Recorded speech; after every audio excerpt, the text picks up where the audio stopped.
You see? You see this easy swing? That's how you escape bunker.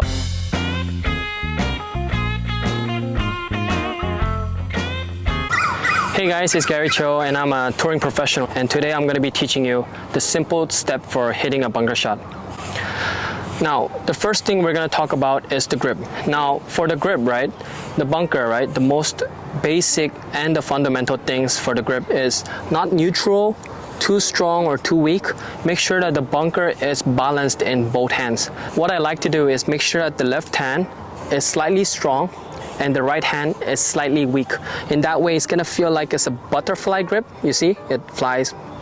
Yeah, okay, anyway, so strong, weak, and as you see that the strong, right? If you're asking how strong it is, well, as long as it's pointing a little bit to the right side of my shoulder, as long as not outside, just right shoulder to the neck, okay? So the line will be pointing around here. And for the right hand, right, I recommend for you to point this line to the chin. That's it, all right? So that is the grip, okay? Now, second thing is, what we're gonna do is the setup, okay?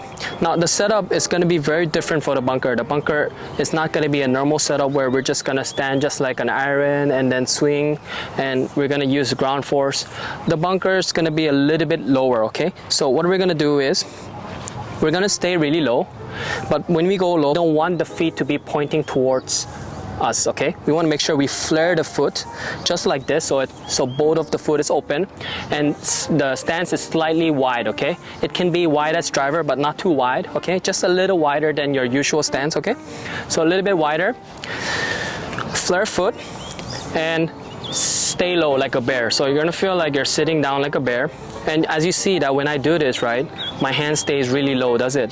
So when the hands are low, you're gonna feel like the toe is slightly raised up, okay? It used to be that the toes and the heels are on the flat lie, but as I stay down, the toes are gonna go up and the heels are gonna go down, okay?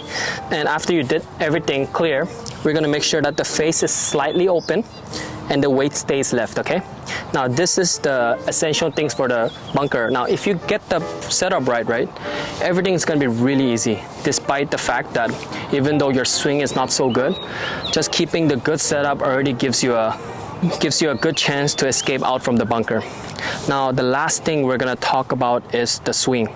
Now, the swing itself is a little bit very similar, but the only thing that we're gonna be adding is we're gonna choke the grip down, okay? Now, choking the grip down is very important, because when we choke the grip down, what happens is that if I exaggerate, okay, let's say I'm not choking down a little bit, I'm choking down a lot aggressively, okay? What happens is that if you see my swing from the front view, right, what happens, the club is very narrowed arc, okay? Now, if I was to grip really long, what happens? The club becomes slightly longer. So what does it mean? It means that choke grip gives you a steeper angle automatically without you trying to control it manually, okay? So that's a very good thing about the choke grip, okay?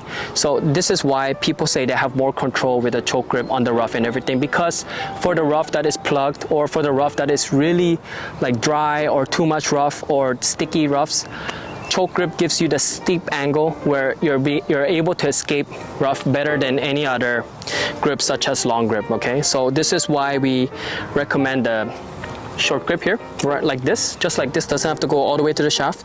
As you see, it's just a few inches there. We just choke it down and you automatically get a steeper angle because you have to weight left and a choke grip, and that gives you an extra steepness, okay? And by sitting it down, right, you're actually making sure that the steep angle is very balanced and it's not moving around, because your lower body is very stable, whereas the normal setup is gonna be just standing still just like this and it moves around a lot. When we keep the wide and flare foot, we're making sure that the upper body is more of the swing rather than the lower body is now moving. Lower body is going to be more of a stabilization, and the upper body is going to do most of the work, okay? The last thing we're going to talk about is the swing itself, okay? Now, many of you might be confused. Do I use wrist too much? Do I need to use wrist, or do I don't need to use wrist and just have a big swing and just splash it? So in bunker, right, we don't want to use any power, okay? The second thing is we just want to make sure we hit it with rhythm and tempo. So you swing this much, you swing through this much. It's just like this, look. You see? You see this easy swing? That's how you escape bunker, okay? You don't need to go like this and you dig it with your wrist and manually release it, okay? We're just gonna release it naturally, just like this, you see? So when you release it naturally, right, you're gonna make sure that the wrist is just automatic. So from here, when you come up with the wrist, we wanna make sure that the gravity is releasing it for you. When the gravity means that from here, if I don't do anything, it will fall off like this, right? So when the club comes up, right, the gravity is pulling down the club to the ground, right? As it pulls down, then you swing your arms or your torso, it's up to you. But make sure that your whole arms and the body, right, rotate through to the finish, okay? You cannot do like this. So you have to make sure from here, you rotate your chest and the wrist releases through naturally, okay? So that's it. So first thing is the grip, strong and weak. Second thing is the setup, weight left slightly. And third thing is just rhythm and tempo. Just think about yourself, rhythm and tempo in your head. 1, 2. So you count it yourself. You go like 1, 2, just like that. So let's see what happens, okay? 1, 2. Simple. Thanks for watching.